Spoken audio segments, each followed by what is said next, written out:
but I could see that out of 4 speakers, except chairperson, 2 are, I don't know whether they are available or not. Let us hope that they will join eventually during the proceeding.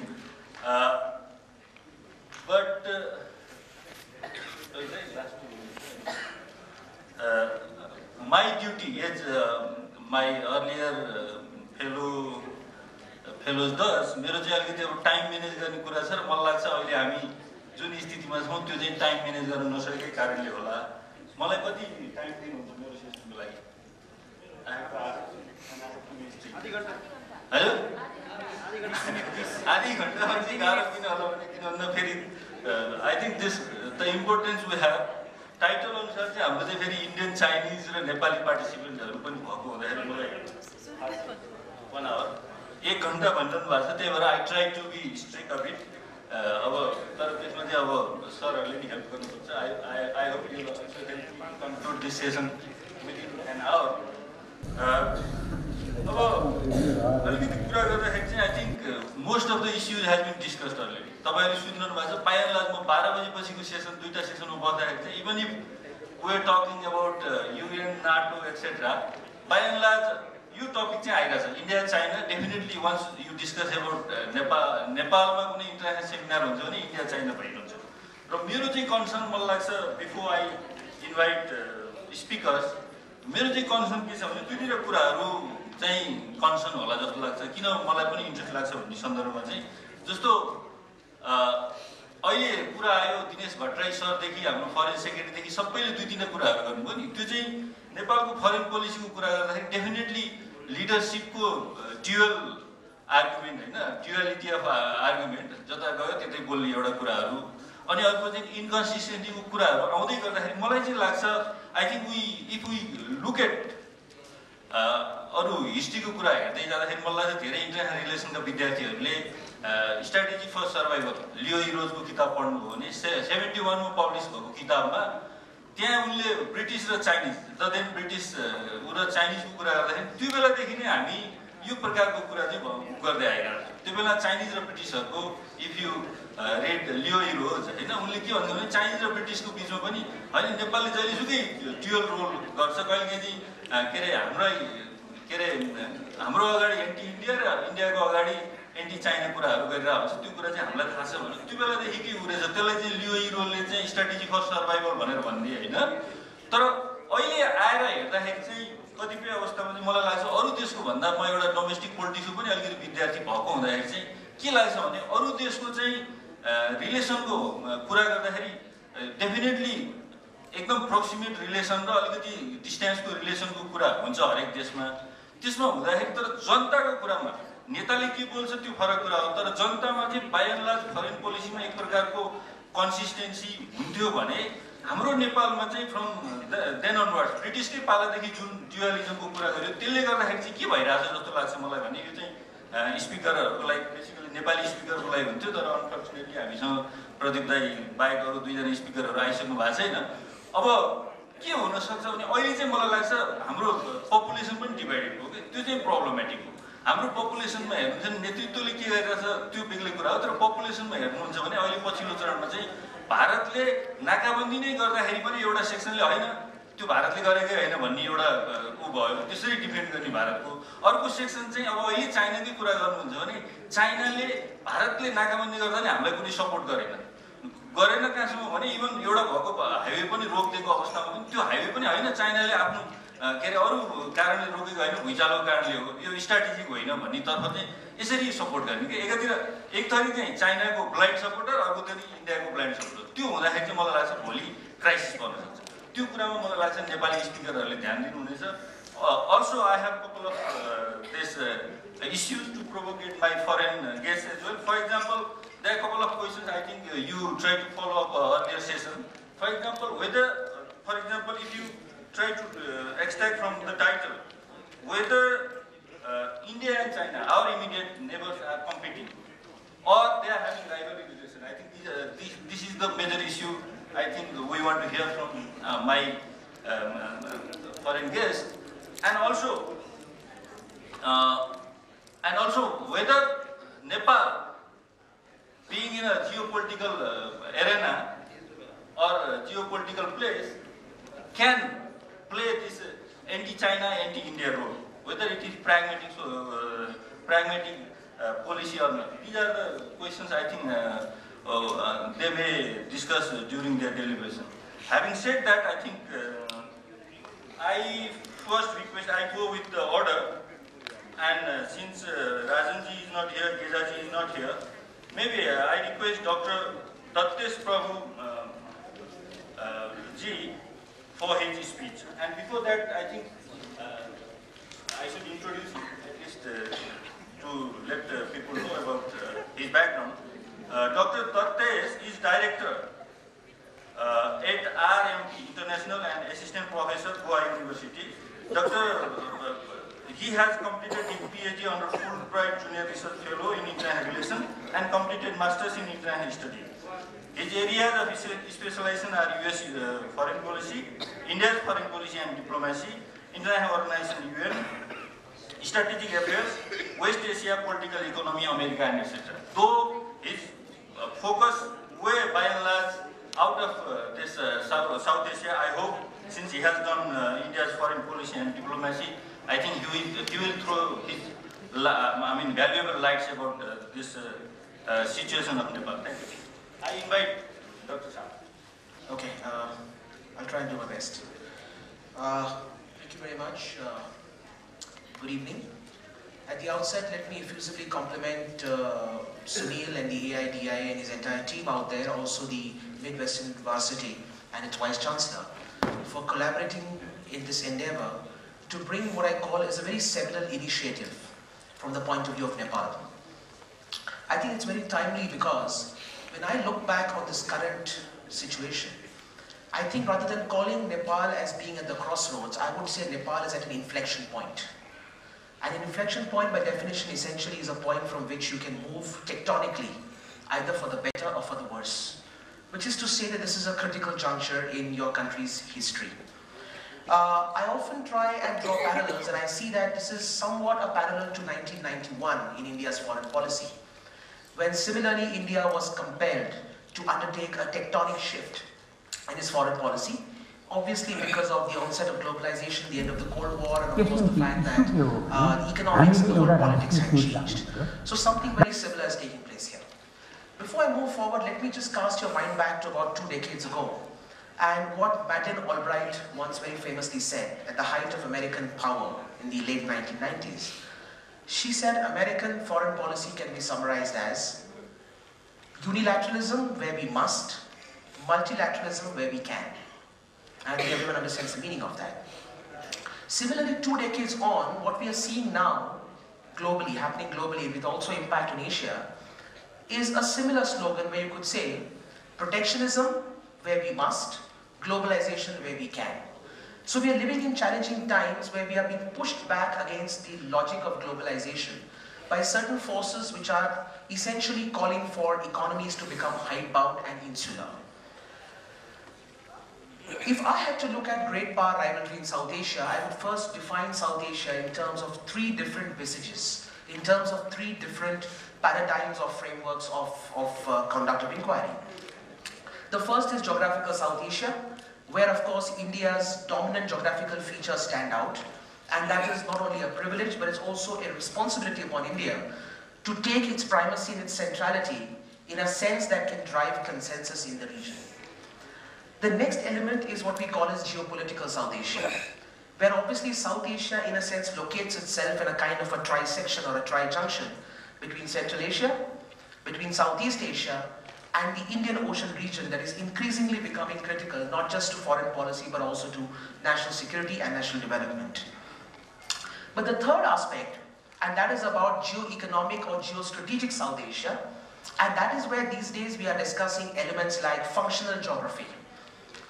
We are discussing elements like integrated cartography, where regions are no longer bounded by defined territories, where regions are essentially being shaped by what we call as open-ended multilateralism or extended regionalism. And that is why when we look at South Asia, we could either choose to look at South Asia as a bounded region, that is exclusive and contiguous to its regions next door. Or we could look at South Asia as part of a continuum, and South Asia locating itself at the very core of that continuum. How we look at South Asia essentially will determine how we manage the great power rivalries going forward. Quite clearly, India's centrality and India's primacy means that India has a huge onerous role to play. And quite clearly, Prime Minister Modi from the very outset made it very clear that for him, it was neighborhood first. I heard some characterizations this morning about India first. There's no doubt that Prime Minister Modi has unleashed an ambitious program of domestic renewal and compact. But in as much as he talks about it, he has constantly talked about the complementarity of an India first initiative and a neighborhood first initiative, where India's success, India's strength lies in the strength of its neighbors. And when we talk about neighbors, there is no closer neighbor, I guess, to us than Nepal. Sure, we have had our differences, we have expressed them from time to time, but the affinities that exist between India and Nepal are unique. And therefore, when I hear characterizations that are often made by Nepalese writers, scholars, diplomats, where they often would say that Nepal is condemned by, the curse of geography as being, wedged between two neighbors. And often we talk of these neighbors as large neighbors. I would say let's talk about them as unique neighbors. Let's say Nepal is in a sense sandwiched between unique neighbors. Because what India and China bring to the table in this region is not necessarily competition or collaboration alone. There is a lot that straddles the divide between collaboration and competition. And that is unique paradigms of development. I think what India and China are displaying is that they are able to provide different models of development, where China certainly has advantages when it comes to building infrastructure, when it comes to building capacities. But India has unique advantages of its own that only India can provide to countries of South Asia. We also have to look very clearly at what we say in terms of multilateral engagement. There is constantly this talk that's going on at the moment that what serves us better? Does bilateralism serve us better, or does multilateralism serve us better? Quite clearly, it's difficult to say the jury is out. But very clearly, the right framework for a good foreign policy, not just for an individual country, but for an entire region, would be one where there is a duality between a strong sense of enlightened bilateralism. At the same time, you have robust multilateralism. And the two can definitely engage and they can definitely coexist. And therefore, the ideal model for South Asia and managing its great power rivalry is to invest in bilateral relations, but to also see that these bilateral relations can become the building blocks for strong multilateral cooperation within the region. I've often said this, when I talk informally. When we look at our geography in India, we often surprisingly realize that we are actually next door neighbors to Southeast Asia and not necessarily extended neighbors. And that is why India's focus on regionalism has essentially been to try and pilot those initiatives with those countries who today see themselves as vibrant, dynamic societies willing to be on the forward march. Some talk was made about BIMSTEC and how BIMSTEC is a non-starter. There's no doubt that BIMSTEC has been a non-starter till now. But the potential inherent in BIMSTEC is something that we must not ignore. What exists in BIMSTEC is the fact that you're not only engaging a dynamic part of South Asia with another aspirational and dynamic part of Southeast Asia, but you're actually ensuring that two separate regions, sub-regions of South Asia, unite in a kind of a continuum that brings prosperity to shared communities. We must also be very careful when we push multilateral cooperation that in our bid to create inclusive organizations where we try and increase membership of organizations, we must also look at the productivity and the efficiency of these groupings. There are many groupings today which are large in number, but they don't provide the kind of productivity, the kind of efficiency that could lead to success of regional initiatives.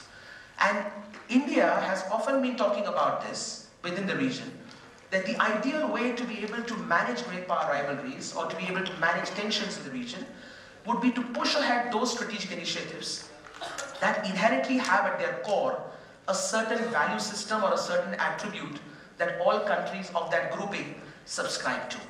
And that is why initiatives like BBIN, initiatives like BIMSTEC definitely have the potential to be able to move a certain part of South Asia forward, and that definitely will be a demonstration effect to others as well. As Nepal looks at its relations externally, there's another thought that I would like to place before you. For long, Nepal has always talked in terms of being equidistant from China and India.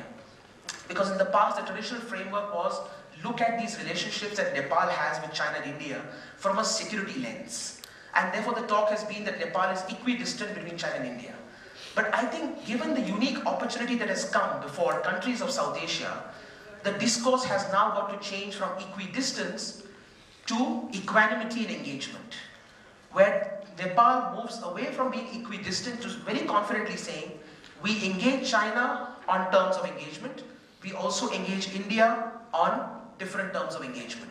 And that is how what you will ultimately get is you'll move away from equidistance, which is more of a negative posture, a defensive posture, to a constructive, enlightened posture, where we will essentially be able to get the results of what we are saying in terms of the corridor being created. So moving away from equidistance to actually equanimity of engagement. And there is also an important factor we must consider, that while we all talk in terms of connectivity, and now it's very fashionable to talk of connectivity, connectivity definitely creates physical structures on ground. But what about the normative connectivity? What about connectivity in terms of culture, connectivity in terms of norms of governance, connectivity in terms of processes that define your institutions? At the end of the day, road connectivity is important, physical connectivity is important, but what will hold countries in good stead and help to manage your great power rivalries is to be able to devise region-specific cultures and new norms of governance, which is exactly what institutions like AIIB, for instance, which India became very early a part of, are looking to do. They're actually challenging the old Western liberal notion that said that there can be only one set of rules which can be framed by Western societies. There have to be new rules which take into account the realities of the modern day. And lastly, I will just leave you with another point, which really is that when we look at creative energies, a lot of creative energies, diplomatic and otherwise, have been squandered, if I may use that word, in the region, in managing tensions or managing crisis, trying to ride over crisis. I think we have to move to forging an agenda in South Asia and beyond, which doesn't focus itself or get obsessed only in security-related issues, but looks at an agenda that actually moves humanity forward. When we look at issues like skill development, when we look at issues like fiscal empowerment, when we look at issues like social inclusion, we are actually expending our energies on constructive areas which can actually move societies forward. And moving societies forward is the most enduring way to dealing with great power rivalries, to dealing with tensions, because people-to-people contact is the most effective instrument that one can think of in terms of development. And that is why Prime Minister Modi, in terms of his various initiatives for South Asia, has constantly focused not just on physical connectivity, but he's talked in terms of people-to-people contact, he's talked in terms of culture, he's talked in terms of new norms of development, because that is exactly what is going to make this place more stable, more prosperous, more democratic, and obviously more cohesive. Thank you very much. You are on time. I was supposed to show this cheat, but before that you concluded. Thank you very much. I think he tried to connect with this these concerns which we already discussed in the morning within Nepali delegates. For example, equidistance versus equi-proximity, or whether India-Nepal and India-China relations are comparable, because situation is different, and if situation is different, relation may not be comparable enough. These were the issues we discussed earlier as well, and I think you try to engage with. And we hope our Chinese delegate also try to engage with this aspect. So I request Dr. Zhang Jiegen, if I pronounce correctly. He is Associate Professor, Associate Professor, Center for South Asian Studies, Fudan University, China. He is PhD and Associate Professor, and his area of study is Pakistan Study Center, Institute of International Studies, Fudan University. And he is member of Armed Control Program, Center for American Study, Fudan University. And I could read his CV, and his by and large focus, his area of interest is South Asia. That is why I think we'll be having a kind of very interactive session once he speak about Nepal, China, vis-a-vis Nepal, India. Please. Thank you, Chairperson. Thank you, Senior KC, inviting me to give me this great opportunity to come to Nepal. In fact, this is my first time to Nepal, and my friends here asking me how about my visit here. So I tell them everything is okay, but the language is a problem for me, especially on the conference. In fact, I can feel there is a very good and excellent and exciting speech this morning and before my speech, but unfortunately I can't understand well. Perhaps my speech here, perhaps something our colleague here has mentioned before, but I try to look at this topic from the Chinese perspective. In fact, I don't like too much use the rivalry, the words rivalry in this area, especially for China and India. So my topic, presenting topic of me, I use is when China meet India in Nepal. So my presentation mainly divided in the three parts. So we will present in globally and regionally and trilaterally. From the global level, when we talk about the China-India relations, in fact, also some people, some scholars mention that rivalry between China and India happened. But in fact, I think this is exaggerated word for China-India relations in the international relations, international stage. And most we know that China and India enjoy many cooperations and good relations in the international area, especially when we talk about the power shift when we from the west to the east, and especially we mentioned to the Asia. We know that it's a debate topic that the United States power is declining nowadays. But we know that most scholars agree that the United States dominating order is declining. I think most of us can agree with this idea.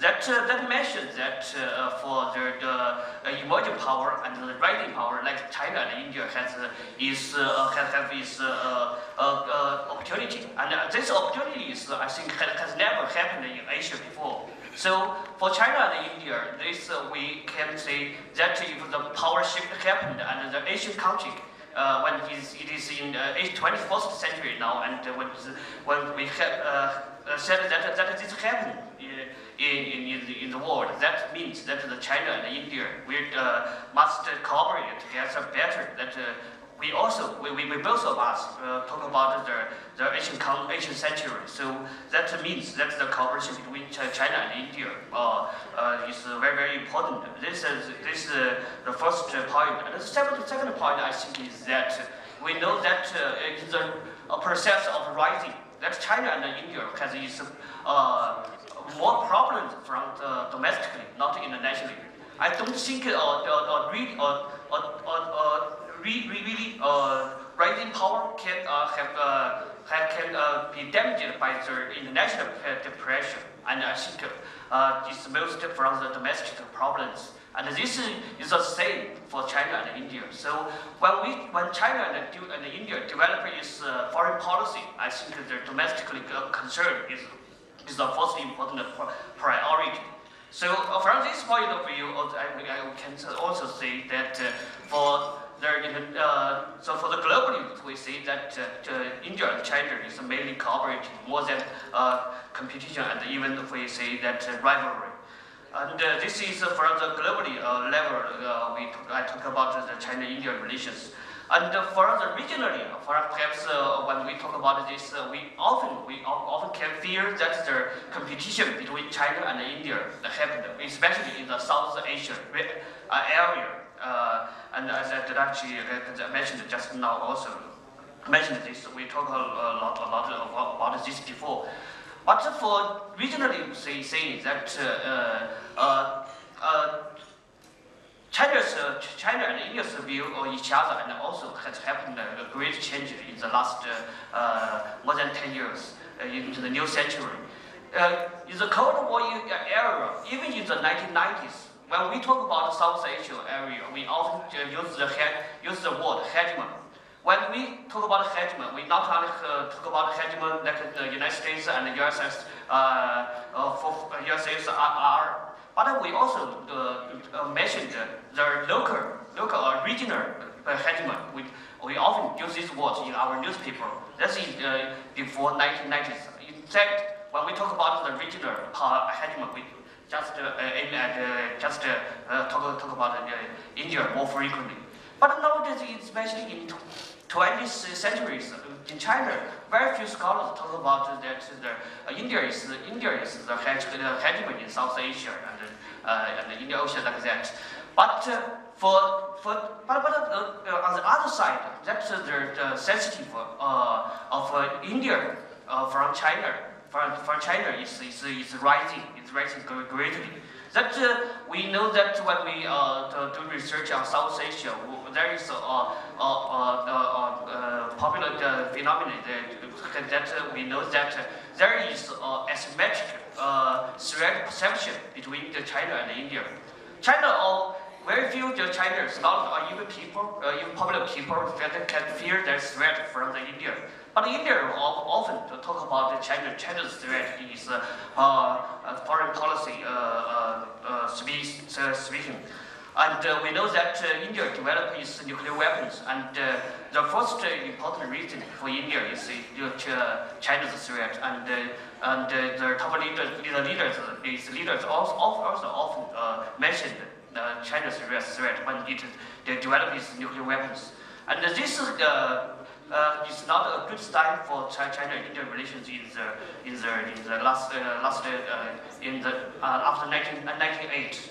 But later on, I think this topic also declined in India's foreign policy works. And for the regionally, this rivalry to some extent the rivalry is a fact. But at the same time, we can view that China and India has also had more cooperation opportunity. This is because when China and India developed its foreign policy, we all pay our priority to our neighborhood. We need a stable neighborhood and a richer neighborhood. That means a more secure neighborhood. And this kind of secure environment, the neighborhood environment, is very important for China and India to develop itself. So, to this extent, I think that China and India should cooperate in South Asia and also in Nepal. So I come to my three points that for the trilateral level for China, India, Nepal trilateral relations.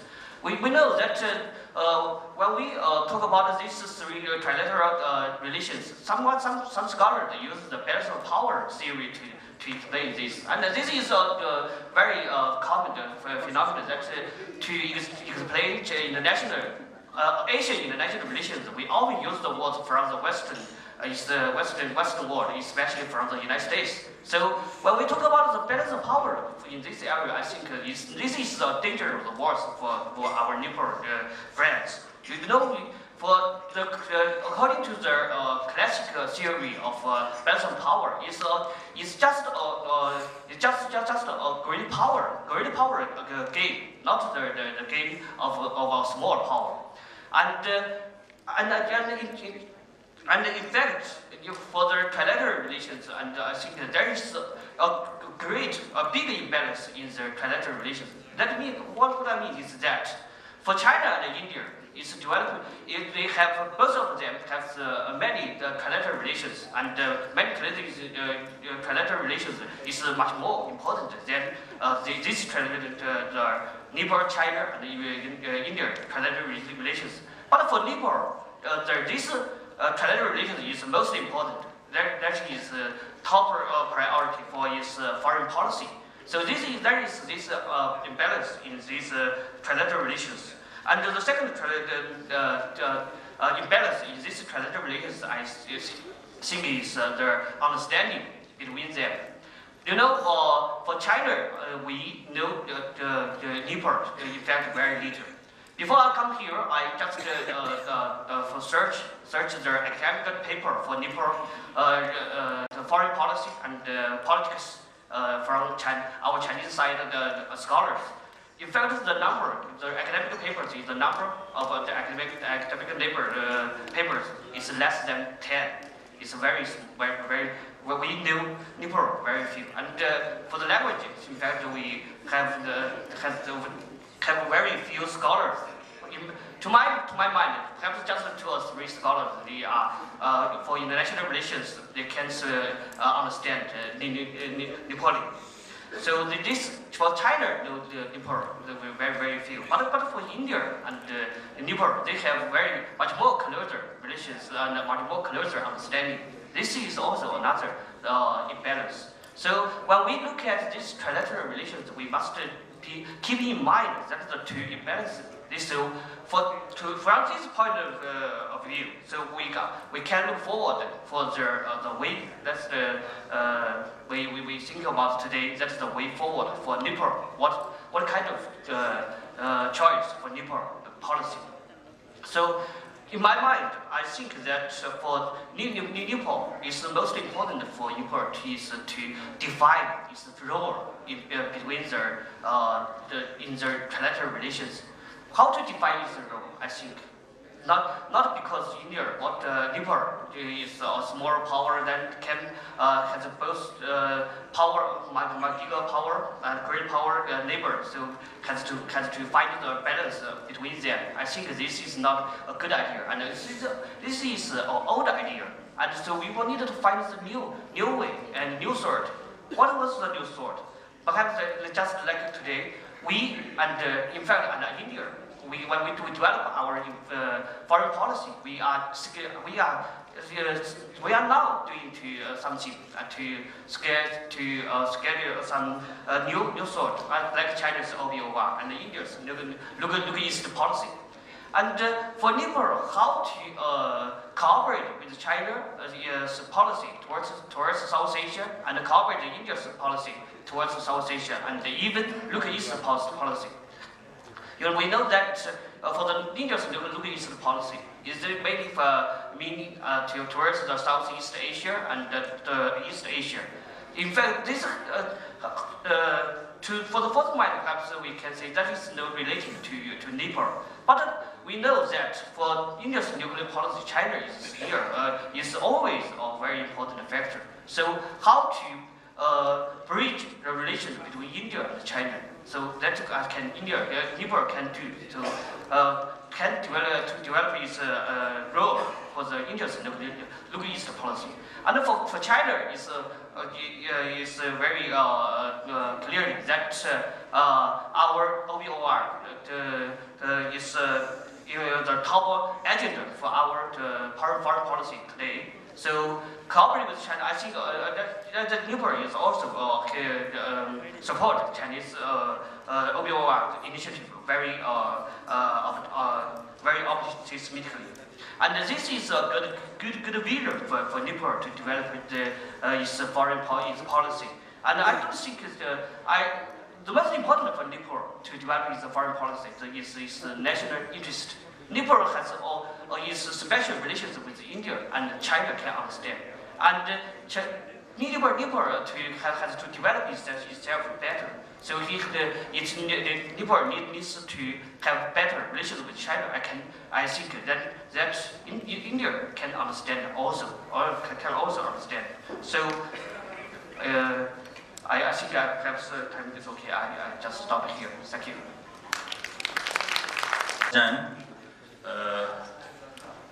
अब मलाई यहाँ धर्म सङ्कट पर्यो अलि अगाडि 1 घण्टा दिनुभएको थियो त्यही अनुसार म्यानेज गर्छु भनिरहेको अहिले चाहिँ फेरि के आयो भने यो सेसनमा चाहिँ क्वेसन आन्सर नगरेर यसपछि तुरुन्तै अर्को सेसनमा चाहिँ अलिकति गर्ने कि भन्ने कुराहरू आइरहेछ अब त्यही अनुसार जानुपर्ने हुन्छ होला के गरौँ हजुर हुन्छ हैन त अब we are fortunate in fact किन भन्दा टाइम थिएन र दुईजना नेपाली साथीहरू आउनु भएन त्यसलाई फर्चुनेट भन्नुपर्छ तर unfortunately we could hear what they have to say what they were suppose to say त्योलाई अहिले नआइपुग्नु आउँदाखेरि उहाँहरूलाई चाहिँ छोडेर मलाई लाग्छ यो सेसनमा उठाउन खोजेका दुई तिनवटा कुराहरू मैले अहिले भने जस्तै बिहानै पनि उठिसकेका छन् र हाम्रा स्पिकरहरूले पनि उठाउनु भएको छ उहाँहरूसँग हामीले पछि बायोलेटरल डिस्कसनमा पनि जान सकिन्छ there will be no question answer I am sorry because organiser felt like there is no time at all to discuss because still there are couple of sessions to be conducted तर अब प्रदीप दाईलाई बोलाउनु अगाडि उहाँको चेयरपर्सनको remark गर्नु अगाडि दुईवटा कुराहरू मलाई लागिरहेको कुरा चाहिँ फेरि हाम्रो यहाँ धेरै स्टुडेन्ट साथीहरू भएको सन्दर्भमा चाहिँ मैले दुई तिनवटा कुराहरू चाहिँ अझै पनि फोकस गर्नुपर्ने बिहान पनि भने जस्तै हाम्रो India China India Nepal relation चाहिँ कम्पेरेबल हो कि होइन त्यो कुरा रिसर्च गर्न बाँकी छ जस्तो लाग्छ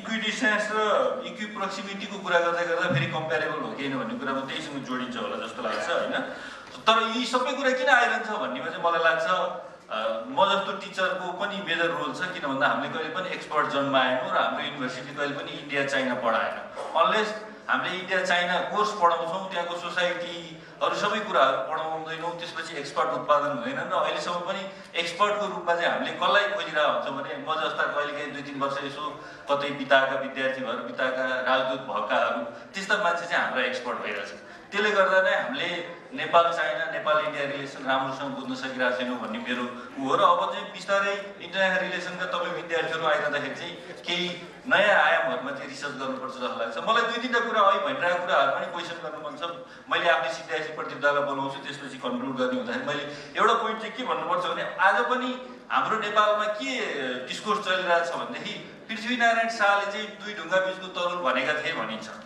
तर हामीले कहिले पनि क्वेसन गरिरहेको छैनौँ पृथ्वीनारायण शाह म इस्वी सम्बन्धमा भनिरहेको छु 1775 मा उहाँ बितेर जानुभयो र त्यो बेलामा चाहिँ चाइना हाम्रो सिममै थिएन चाइना हाम्रो नजिक कहिले आयो भने 1792 मा पहिलोचोटि टिबेटले बोलाएर चाइना आयो भन्दाखेरि उत्तरपट्टि पनि चाइना छैन बिग स्टोन छैन दक्षिणपट्टि पनि भारत हाम्रो बोर्डरमा आइपुगिसकेको छैन तैपनि हामी दुई ढुङ्गा बीचको तरुलो भनेर त्यो कुनै क्वेसन नगरिकन त्यही कुरा बोकेर हिँडिरहेको छु नम्बर 1 नम्बर 2 मा तपाईको हेर्नुहुन्छ भने अहिले फेरि कुरा आयो नेपाल साँच्चीकै इन्डियापट्टि झुकेको छ त्यही भएर सबै रिलेसन इन्डियासँग हुनुपर्छ भन्ने त्यसमा पनि हिस्ट्री रिलेट गरेर हेर्नुभयो भनेदेखि 1792 भन्दा अगाडिको नेपाल हेर्नुहोस् त हामी इन्डियासँग झुकेको हो र त्यो बेलासँग इन्डियासँग खासै रिलेसनै थिएन हाम्रो रिलेसन टोटल अहिलेको टिबेटसँगै थियो त्यो रिलेसनलाई चाहिँ हामीले इग्नोर गरेर चाहिँ अहिले के भन्छौँ भने हामी इन्डियासँग झुकेका थियौँ र चाइनासँग हाम्रो जहिले पनि डिस्टेन्स रिलेसन थियो भनिन्छ यी सबै हिस्टोरिकल फ्याक्टहरू पनि अलिकति लिङ्क नगरिरहँदाखेरि हाम्रो अध्ययन अपुरो भएको छ भन्ने लाग्छ र तपाईँहरू जस्तै यङ स्कलरहरू चाहिँ यो एरियामा इन्ट्रेस्ट राखेर चाहिँ मलाई लाग्छ यी अहिले भनिएका डिस्कोर्सहरू चाहिँ पछि चेन्ज हुने अवस्था छ यति भन्दै गर्दा अब मलाई पनि टाइमको प्रेसर फेरि मोडरेटर भएर धेरै बोल्यो भन्ने कुरो नगरिकन अब म प्रदीप दाईलाई बोलाउँछु प्रदीप दाईलाई नचिनी त कोही पनि हुनुहुन्न होला त्यही म मेरो आफ्नो कर्तव्य पुरा गर्दाखेरि I want to invite Honorable Pradeep Gyawali. He is in fact chairing this session and for international guests, Honorable Pradeep Gyawali has started his political journey in 1971 and he took membership from Central Coordination Committee in 1978. He was appointed as Minister for Culture, Tourism and Civil Aviation. Even if he was given that opportunity, I remember his very profound deliberation during this peace negotiation between the then armed group and Nepali government. Now he is standing committee member and he was formerly Constituent Assembly's Committee on Fundamental Rights and Directive Principle Committee member. Having said that, I request Chairperson Pradeep Dai to deliver his Chairperson's remark. Dhanyavad Uddabji. Distinguished panelists, Dr. Dattesh and Dr. Chang, diplomatic mission का साथीहरू र धेरै प्रबुद्ध व्यक्तित्वहरू. It was really a very good opportunity for me to be the part of this very important session and to learn from you about the changing dynamics of the Nepalese foreign policy and as well as the changing dynamics of the international relation, international politics as well. म आइडियालाई धन्यवाद दिन चाहन्छु media university पनि धन्यवादको पात्र छ विशेष गरेर हाम्रा नयाँ स्कलरहरूलाई केन्द्रबिन्दुमा राखेर नेपालको यो बदलिदो कन्टेक्स्टमा फरेन पोलिसी कस्तो हुनुपर्छ यसलाई हामीले कसरी रिभिजिट गर्नुपर्छ र हाम्रा कोर नेसनल इन्ट्रेस्टहरूको प्रिजर्भ गर्नको निम्ति हामी कसरी अगाडि बढ्नुपर्छ भन्ने बारेमा निकै भाइब्रेन्ट डिस्कसन भयो भन्ने मलाई लाग्छ केही कुराहरू मैले सुन्ने मौका पाएँ यो डिस्कसन किन एकदमै टाइमली र एकदमै रिलेभेन्ट छ भने गत वर्ष घोषणा गरिएको गत वर्ष जारी गरिएको नेपालको संविधानले निकै स्पष्ट ढङ्गले what are the Nepalese national interest पहिलोचोटि it has chalk out the core national interest in the constitution so मलाई के लाग्छ भने बेला मौकामा हामी राष्ट्रिय हित के हो भन्ने बारेमै राष्ट्रिय हितको सम्वर्धन गर्ने ठाउँमा आउने कुरा त धेरै टाढाको कुरा हो राष्ट्रिय हित के हो भन्ने बारेमा नै हात्तीलाई दृष्टिविहीनहरूले छान्दाको मिथक जस्तो अनेकौं ढङ्गले हामी विभाजित भइरहेको अवस्थामा हामीलाई हाम्रो संविधानले हाम्रो राष्ट्रिय हित के हो भन्ने बारेमा बडो स्पष्ट ढङ्गले त्यसलाई चाहिँ गाइड गरेको अवस्था छ यसले भन्छ त्यसको भाग 1 को आर्टिकल 5 मा कि नेपालको स्वतन्त्रता independence, sovereignty, territorial integrity, nationality, national independence, dignity, preservation of the protection of the Nepalese interest, border security, economic prosperity, and overall development. These are the core national interests which have been struck out in the constitution. Right? यसको गाइडेन्समा सायद हामीले जब यो foreign पोलिसीको चाहिँ overall revisit गर्ने भनेर भन्छौँ भनेदेखि यो एउटा एकदमै टाइमली र रिलेभेन्ट डिस्कसन हो भन्ने मलाई लाग्छ र मेरो आग्रह छ यस्ता डिस्कसनहरूलाई केवल एउटा बौद्धिक विलास अथवा केवल एउटा सेमिनारको रिजल्टको रूपमा मात्रै होइन जहिले पनि समस्या यसरी निकालिएका रिजल्टलाई how we can relate with the official policy of the government how we can translate it in the government policy that is the crux of the problem र सम्बद्ध सबैले यस मामलामा इनिसिएट गर्नुहुनेछ भन्ने म आग्रह गर्न चाहन्छु आज हामी खास गरेर यो मलाई चेयर गर्न दिइएको सेसनमा बडो इम्पोर्टेन्ट टपिक्समा हामीले छलफल गऱ्यौँ कि managing geopolitical rivalry of immediate neighbors, a pragmatic foreign policy approach for Nepal.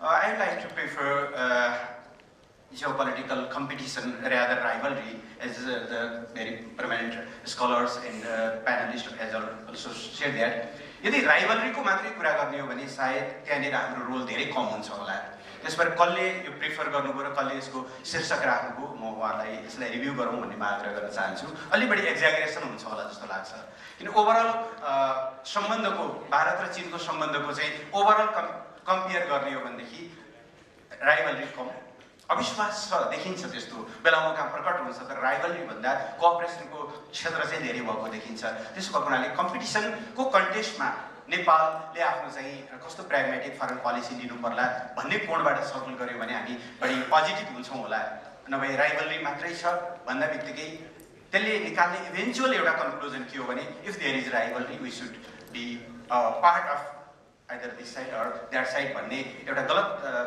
अर्थ पनि लाग्न सक्छ त्यो कम्पिटिसनभित्र हामी कसरी अगाडि बढ्ने हाम्रा चाहिँ पोलिसीहरूलाई कसरी हेर्ने भन्ने कुरा होला त्यसो गरिरहँदा म फेरि संविधानले निर्दिष्ट गरेको हाम्रो राष्ट्रिय हितलाई केन्द्रबिन्दुमा राखेर अगाडि बढ्नुपर्छ भन्ने मेरो आग्रह छ कहिलेकाहीँ हामी अनावश्यक जार्गनहरू या कहिलेकाहीँ अनावश्यक टर्मिनोलोजीहरूमा फँसिरहेको छौँ यही पनि भर्खर दुईटा कुरा भयो whether it is relevant to be equiproximity or equidistance or it is comparable मलाई लाग्छ कुनै पनि चिजको कम्पेयर गर्नु उपयुक्त होइन नेपालको भारतसँगको सम्बन्ध पनि आफ्नो ठाउँमा एकदमै युनिक खालको छ र नेपालको चीनसँगको सम्बन्ध पनि आफ्नो ठाउँमा यो देख्दा म उदेक लाग्छ म विद्वान होइन यो विषयको तर खर्च हामीले एउटा चेकलिस्ट बनाऊ नेपाल भारत सम्बन्धका पोटेन्सियलहरू के हुन् र च्यालेन्जेसहरू के हुन् एउटा चेकलिस्ट बनाऊ नेपाल चीन सम्बन्धका पोटेन्सियलहरू between Nepal India, especially the cultural relation. And when we was talking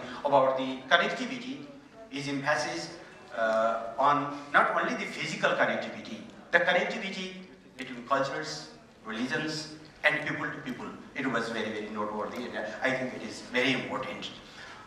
त्यही कुरा चीनको हकमा पनि लागू हुन्छ। त्यस्तो स्थितिभित्र हाम्रो केही बेसिक पोजिसनहरू छन् नेपालको एउटा सार्वभौम राष्ट्रको हैसियतले हामीले सदैव एउटा कन्सिस्टेन्ट पोलिसी अवलम्बन गर्दै आएका छौँ कि Nepal should not allow to misuse its soil against any genuine interest of the its immediate neighbors. It is our consistent policy, whichever it doesn't mean who is in the government, who is in the power. It is consistent policy. एउटा दोस्रो यसको लागि हामी दुईटै देशको आर्थिक विकासबाट लाभान्वित हुन चाहन्छौँ। अहिले हामीलाई परिरहेको समस्या नेपालको पाटबाट परिरहेको समस्या के हो भने जब हामी दुईटै देशसँग when Nepal wants to have a good relation with both our neighbors, then some skeptics, some doubts, some suspicions, I may say some paranoids we feel at that time. So as a political cadre, as a responsible political cadre of Nepal, I would like to convey our message to both our immediate neighbors that please don't be skeptical of Nepal's bilateral relation with both sides. That is just for promoting the Nepal's national interest, just for the development of Nepal, just for the overall benefit to the Nepalese people, to uplifting the livelihood of the Nepalese people.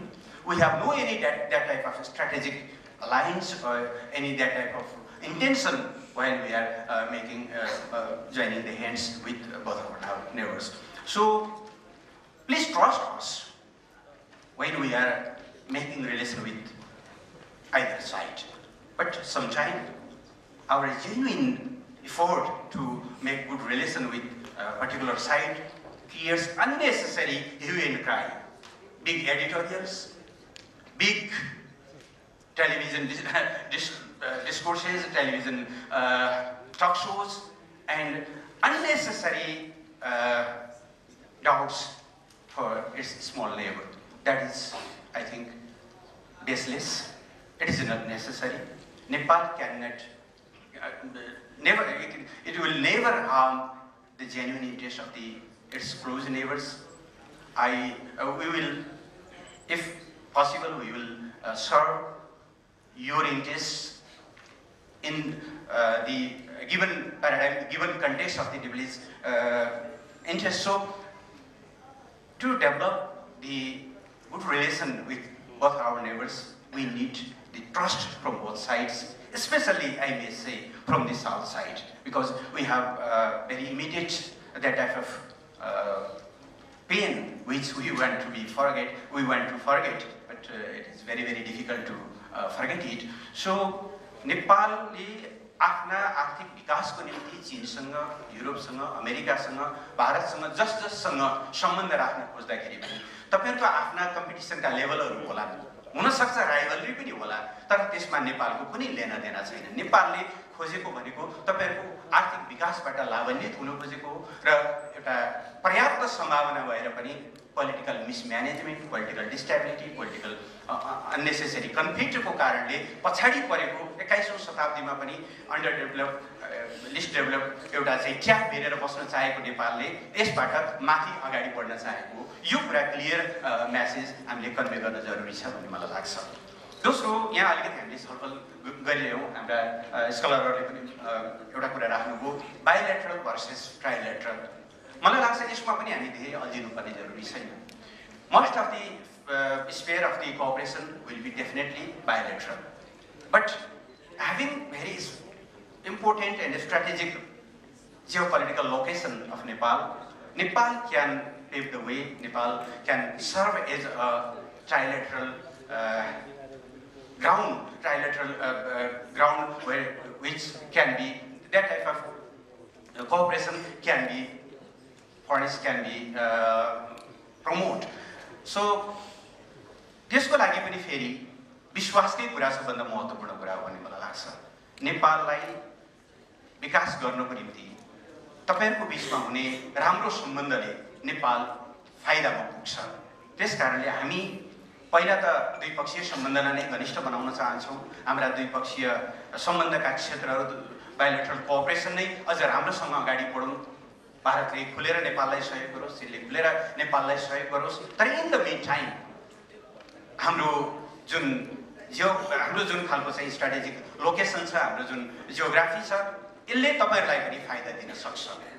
नेपालमा invest गरेर ठुला उद्योगहरू लगानी गरेर आफ्नो लगानीको कस्ट घटाएर चीनले भारतमा निर्यात गर्न सक्छ।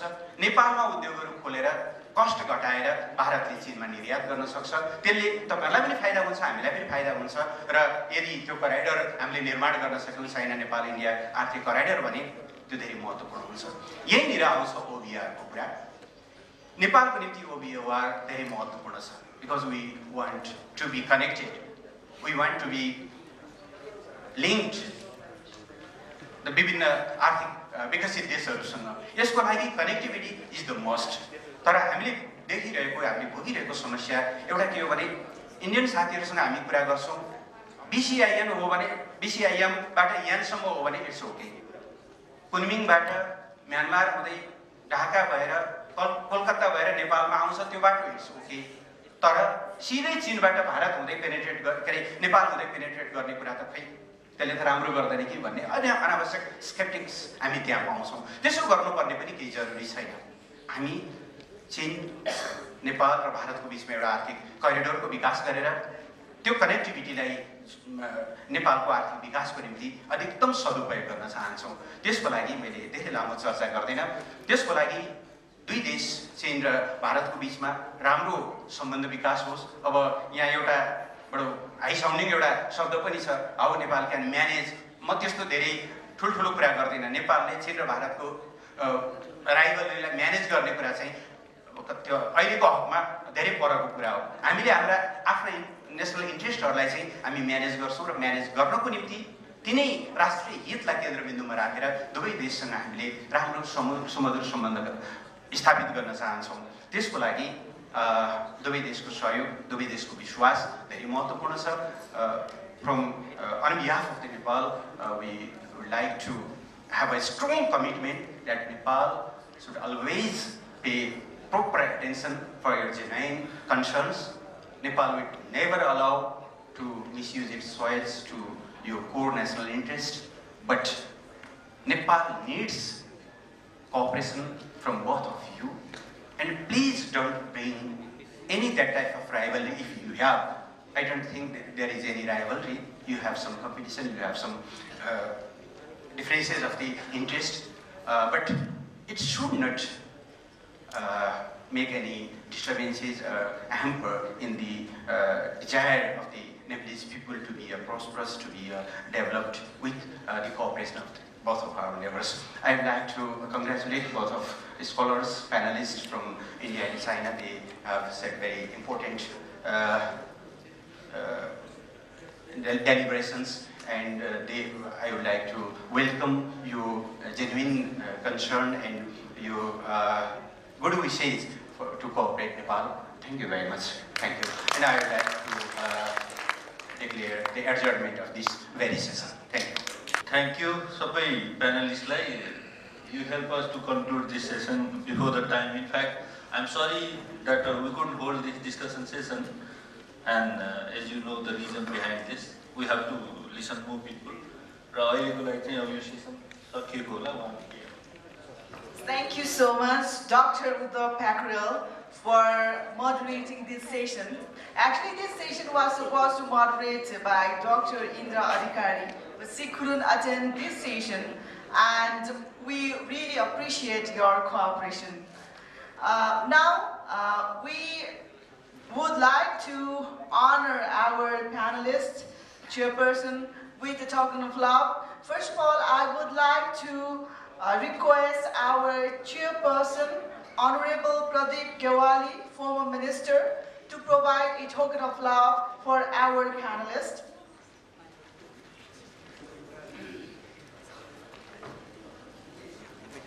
Dr. Dattesh Prabhu Parulekar, Director RMP International Assistant Professor.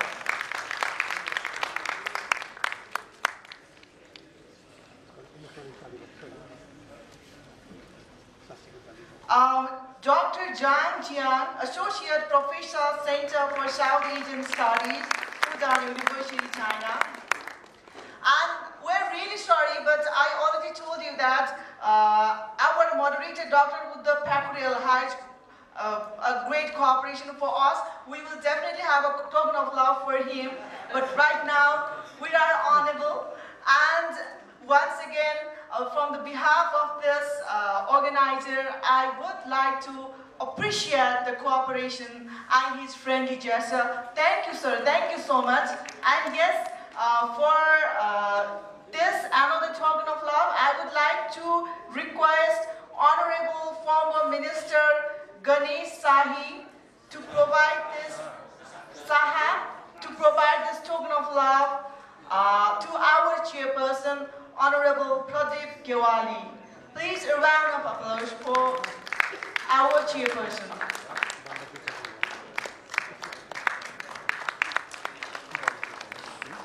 Thank you so much. Thank you, Chairperson Honorable Pradeep Gyawali. Thank you so much, Dattesh Prabhu Parulekar. Thank you so much, Dr. Zhang Jiegen. And we especially like to thank our moderator, Dr. Uddab Pyakurel.